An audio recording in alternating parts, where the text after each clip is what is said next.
आता दोरगे सरांनी आपल्याला सांगितलं जिल्हा परिषदेकडून कोट्यवधी रुपयाचा निधी उपलब्ध झाला. भले ही जागा जरी ग्रामपंचायतीची असली तरी समोरच्या साईडला शाळा होऊ शकते, त्यासाठी निधी उपलब्ध करावा अशी मी त्याला विनंती मी करतो आणि आदेश मी देतो. फक्त इथे शाळा उभी राहिली पाहिजे, याच्यासाठी काहीतरी केलं पाहिजे. कारण आम्ही सुद्धा 4 वर्ष अजितदादाच्या पाठीमागे लागलो होतो, पण सुदैवाने अजितदादाचा मृत्यू झाला, ती त्यांच्याकडे गेली नाही. नाहीतर आपण सोप्याला गेलो, मोरगावला गेलो, कराटीला गेलो, आपल्या सोलापूर हायवेच्या गावापेक्षा छोटी गाव आहे तिथं अशा मोठमोठ्या शाळा दिसल्या ना तर आपल्या गावचं वाईट वाटतं मला. आणि आता शिक्षक लोक बी व्यवस्थित काम करतात. पहिले शिक्षक लोक बी पार्टी धरून चालायचे. काय सावंत सर बरोबर आहे ना?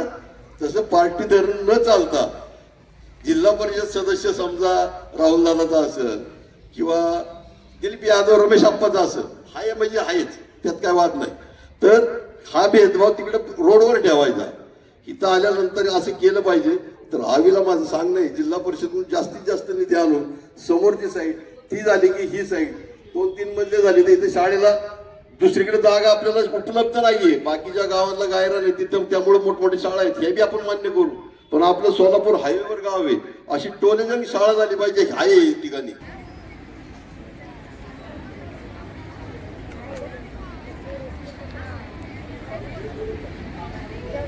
आज आपल्या विद्यालयामध्ये नवे भारतामध्येच आणि सेवा स्वातंत्र्य दिन मोठ्या उत्साहात साजरा होत आहे.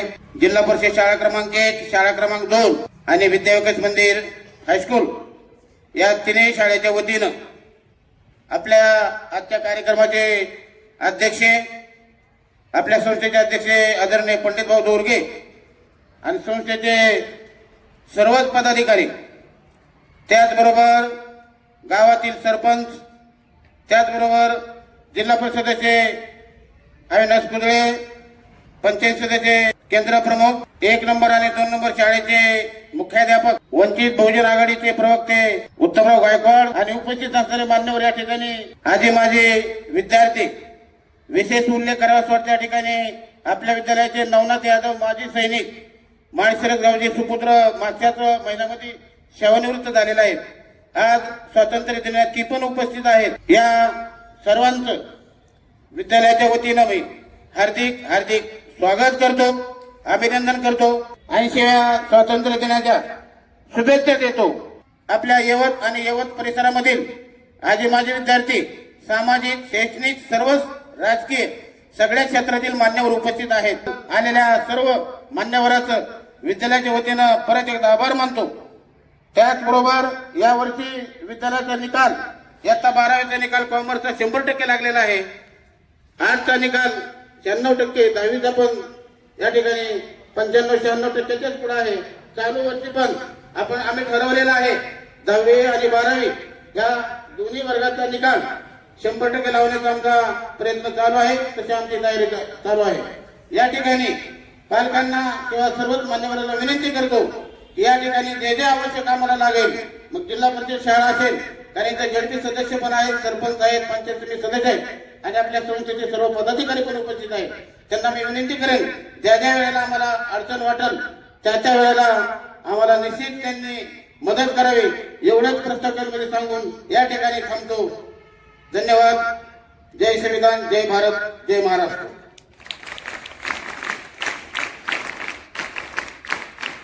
जिल्हा परिषद शाळेचे जे वह्या दिलेल्या आहेत झडपी सदस्य, त्या वह्या दिलेल्या आहेत, त्या झडपी सदस्य आणि पंचायत समिती सदस्य या सर्वच मान्यवरांचं या ठिकाणी जिल्हा परिषद शाळा विद्यार्थी आणि या प्रांगणामध्ये जे ध्वजारोहण झालं, सर्वांच्या वतीनं या मान्यवरांचं हार्दिक हार्दिक अभिनंदन. प्रयत्न केलेला आहे. थोड्या दिवसात यवत क्रमांक 2च्या ज्या खोल्या आहेत त्या सुद्धा तुम्हाला मिळतील, परंतु त्यांच्या ज्यावेळेस यावर्षी खोल्या होतील त्यानंतर मिळतील. तोपर्यंत इतक्या दिवस सहकार्य केलं, तसंच ग्रामपंचायतने या बाबतीतही आम्हाला सहकार्य करावं की त्यांच्या खोल्या झाल्यानंतर आम्ही स्वतःहून त्या खोल्या तुमच्या ताब्यात देऊन टाकू. त्याचप्रमाणे या सर्व सुविधांसाठी ग्रामपंचायत असेल, सरपंच, त्यांचे सर्व सहकारी, त्याचप्रमाणे जिल्हा परिषद सदस्य, पंचायत समिती सदस्य, ग्रामपंचायतचे सर्व सन्माननीय सदस्य, आजी माजी पदाधिकारी यांचं खूप शाळेच्या बाबतीमध्ये मला या 7-8 वर्षामध्ये असा बदल जाणवतोय की गावातले सर्वच पदाधिकारी, कोणताही त्यांचा पक्ष कोणता असेल, परंतु शाळेच्या बाबतीमध्ये मात्र सर्वांची विकासाची भूमिका आहे. असंच सर्वांचं तिन्ही शाळेवर आणि इतर जिल्हा परिषद शाळेवर लक्ष असावं.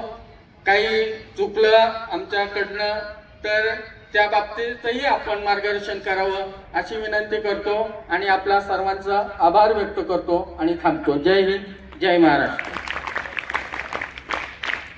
आजच्या या कार्यक्रमासाठी आमच्या विद्यालयाचे माजी विद्यार्थिनी सौ शीतल दोरगे यांना विनंती की त्यांनी त्यांचं मनोबल व्यक्त करायचं आहे. आदरणीय व्यासपीठ आणि ते जमलेल्या छोट्या सर्व देशभक्तांना प्रथमतः स्वातंत्र्य दिनाच्या खूप खूप शुभेच्छा. इथे येण्याचं काम असं की सध्या तरी आम्हाला असं कानावरती आलं की सध्या शाळेत खूप बदल झालेले आहेत. छान इथं ॲप्रिशिएट करते मी.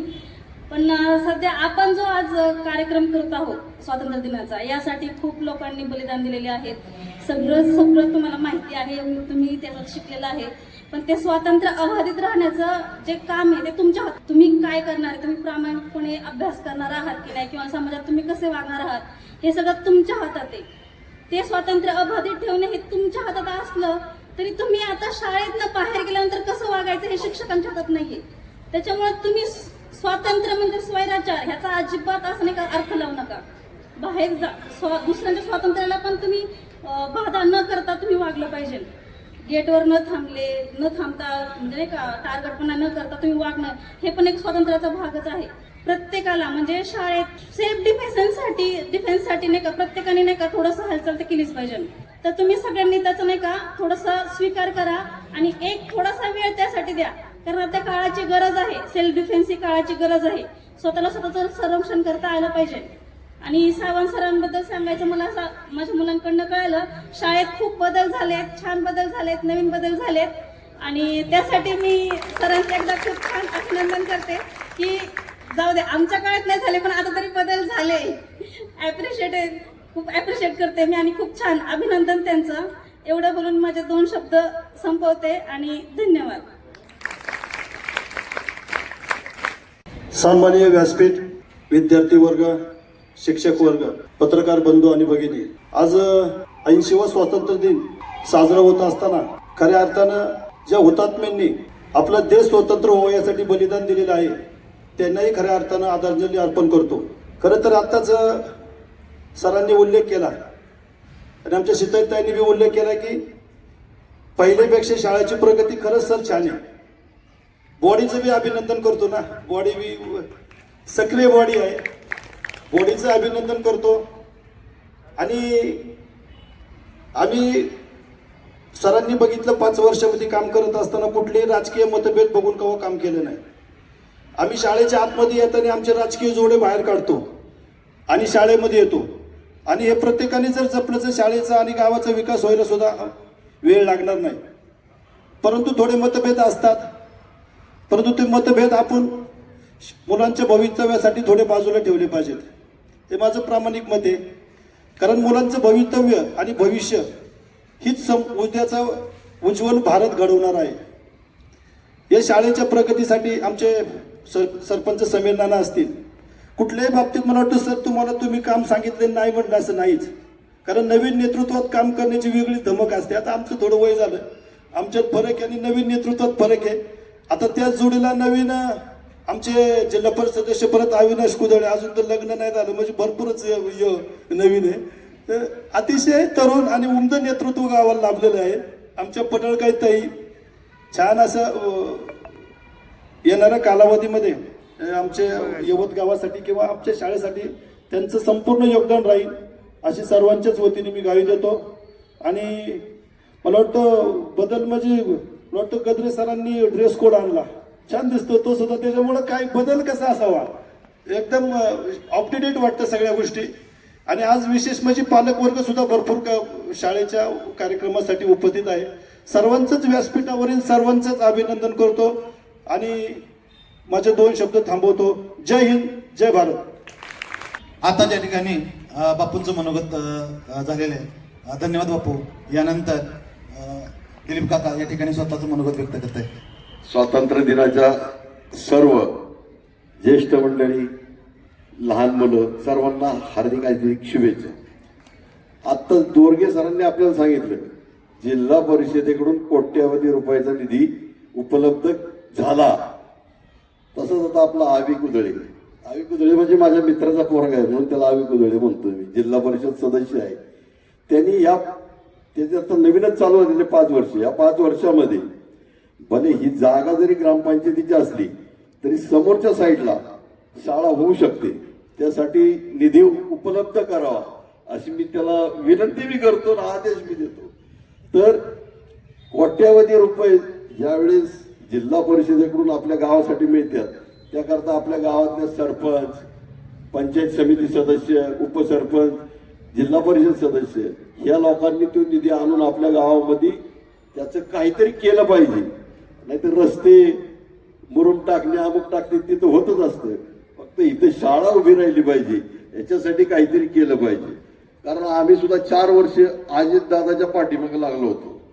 पण सुदैवाने अजितदादाचा मृत्यू झाला तर ती त्यांच्याकडे गेली नाही. नाहीतर आपण सोप्याला गेलो, मोरगावला गेलो, कराटीला गेलो, आपल्या सोलापूर हायवेच्या गावापेक्षा छोटी गाव आहे तिथं अशा मोठमोठ्या शाळा दिसल्या ना तर आपल्या गावचं वाईट वाटतं मला. त्याकरता आपल्या नवीन पिढीने आता इथून पाठीमागे आमची पिढी गेली समजा, ती समजा गेली की हेवे दाव्यात गेली. आणि आता शिक्षक लोक बी व्यवस्थित काम करतात. पहिले शिक्षक लोक बी पार्टी धरून चालायचे. काय सावंत सर बरोबर आहे ना? तसं पार्टी धरून न चालता जिल्हा परिषद सदस्य समजा राहुल दादाचा असेल किंवा दिलीप यादव, रमेश आप्पाचा असेल, हाय म्हणजे आहेच, त्यात काय वाद नाही. तर हा भेदभाव तिकडे रोडवर ठेवायचा. इथं आल्यानंतर असं केलं पाहिजे. तर आवीला माझं सांगणं आहे जिल्हा परिषदून जास्तीत जास्त निधी आणून समोरची साईड ती झाली की ही साईड 2-3 मजले झाली तर इथे शाळेला दुसरीकडे जागा आपल्याला उपलब्ध नाहीये. बाकीच्या गावाला गायरा नाही तिथं, त्यामुळे मोठमोठ्या शाळा आहेत हे बी आपण मान्य करू. पण आपलं सोलापूर हायवेवर गाव आहे, अशी टोलेजंग शाळा झाली पाहिजे आहे ठिकाणी. तर सरपंच आता त्याचे तर संपलेत 5 वर्ष. आता पुढे येणारा सरपंचानी आणि जिल्हा परिषद सदस्यांनी की आपल्या गावात शाळेसाठी काहीतरी केलं पाहिजे असं मी त्यांना विनंती करतो. धन्यवाद काका. कार्यक्रमाचे अध्यक्ष आदरणीय भाऊ यांना विनंती करतो त्यांनी त्यांचं मनोगत व्यक्त करावं. प्रथमतः स्वातंत्र्य दिनाच्या सर्व ग्रामस्थांना, बालमित्रांना माझ्या हार्दिक हार्दिक शुभेच्छा. मला अगदी थोडक्यातच आपल्या विद्यालयाच्या प्रगती संदर्भात थोडं बोलायचं आहे. आपल्याला प्रथमतः 12वी सायन्स पर्यंत कसं सुरू करता येईल हे आमचं ध्येय आहे. आणि 2 नंबरला 10वी आणि 12वीचे परीक्षा केंद्र या ठिकाणी सुरू करायचं आहे. तरी त्यासाठी आपल्याला सर्व ग्रामस्थांची सहकार्याची अपेक्षा आम्ही ठेवतो. कायदेशीर बाज होतो, आम्ही सर्व प्रयत्न चालू आहे. काही अडचणी आल्या तरी त्या आम्ही सोडवण्याचा प्रयत्न करू. आणि ग्रामपंचायतीचं आताची जी बॉडी आहे, समीर नाना दोरगे, बाप्पू यादव यांचं इतकं मोलाचं सहकार्य आम्हाला आतापर्यंत लाभत गेलं आणि पुढेही लाभल. ते ज्याप्रमाणे म्हणले की आपण राजकीय जोडे आम्ही ग्राउंडच्या बाहेर ठेवतो आणि शाळेत प्रवेश करतो, त्याप्रमाणे असंच वातावरण जर कायम राहिलं तर मला वाटतं आपल्या गावची प्रगती, नवीन पिढी आपण जी घडवतो ही पिढी जर घडली तरच गावचा विकास होईल. हे ध्येय प्राथमिक शाळा असेल, माध्यमिक असेल किंवा उच्च माध्यमिक आपण जे आता सुरू करायचा प्रयत्न करतोय त्यातून नवीन पिढी घडत आपलं गावाची प्रगती होईल, देशाची होईल, तालुक्याची होईल. मला एकच गोष्ट थोडी खटकली की उपसरपंच म्हणले आमचं वय झालं. तर मला एकच गोष्ट सांगायची की बापूचं वय झालं का माझं वय झालं? कारण बापूंच्या वडिलांच्या बरोबर मी 10 वर्ष ग्रामपंचायत सदस्य म्हणून होतो. तर मी स्वतःला तरुण समजतो. त्याप्रमाणे बापूंनी सुद्धा समीरच्या खांद्याला खांदा लावून जे मोलाचं सहकार्य दिलं. बापूला आम्ही बिलकुल म्हातारा असं समजत नाही. बापू सुद्धा खूप तरुण आहेत. कारण त्यांच्याकडे पहा आणि माझ्याकडे पहा, बापूच्या वडिलांच्या बरोबर मी 10 वर्ष जर काम केलेलं असं तर बापू किती तरुण आहे एवढंच तुम्ही सगळ्यांनी अर्थ लावायचा. आणि मला वाटतं मुलांना खाऊ वाटपाचा गोड कार्यक्रम मुलांना अगदी त्याची आतुरतेने वाट पाहत आहेत.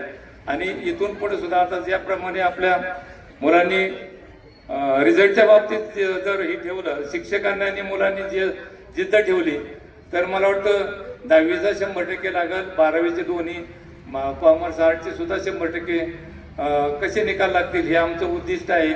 आणि त्याला सगळ्या मुलांच्याकडनं जर सहकार्य लाभलं तर 100%. आणि पालकांनी सुद्धा आपल्या ज्या वेळोवेळी मिटिंगा बोलवतो त्या मिटिंगांना प्रत्येक तुमच्या अडचणी असल्या त्या अडचणी मांडल्या तर त्या सोडवण्याचा प्रयत्न करू. आणि जास्तीत जास्त मुलांच्याकडं आम्हाला जर काही मुलांचे काही चुकत असेल तर त्या तक्रारी तुमच्यापर्यंत जर पोहोचल्या तर तुम्ही त्या मुलांच्यावर थोडं लक्ष ठेवून अजून अभ्यासाची जास्त प्रगती होईल आणि आपल्या विद्यालयाच्या रिझल्ट लागण्याला जास्तीत जास्त तुमचं सहकार्य लाभत एवढंच बोलतो आणि माझे 2 शब्द संपवतो. धन्यवाद भाऊ. उपस्थित सर्वांचंच मी या ठिकाणी हार्दिक असं अभिनंदन करतो. आणि आजच्या कार्यक्रमाचा शेवट गोड आभार प्रदर्शनाचा कार्यक्रम भगत सर यांनी पार पाडावा अशी मी त्यांना विनंती करतो. ज्यांनी ज्यांनी या शाळेमध्ये बदल केला ते सर्व मुख्याध्यापक, त्याचबरोबर ग्रामस्थ आणि या कार्यक्रमासाठी उपस्थित राहिलेले बाहेरील पाहुणे, दोन्ही शाळेचे मुख्याध्यापक, प्रायमरी शाळेचे मुख्याध्यापक, सर्व विद्यार्थी, या सर्व कार्यक्रमासाठी उपस्थित राहिला. तुम्ही या कार्यक्रमाची शोभा वाढली त्याबद्दल विद्यालयाच्या वतीने तुमचे खूप खूप आभार आणि धन्यवाद.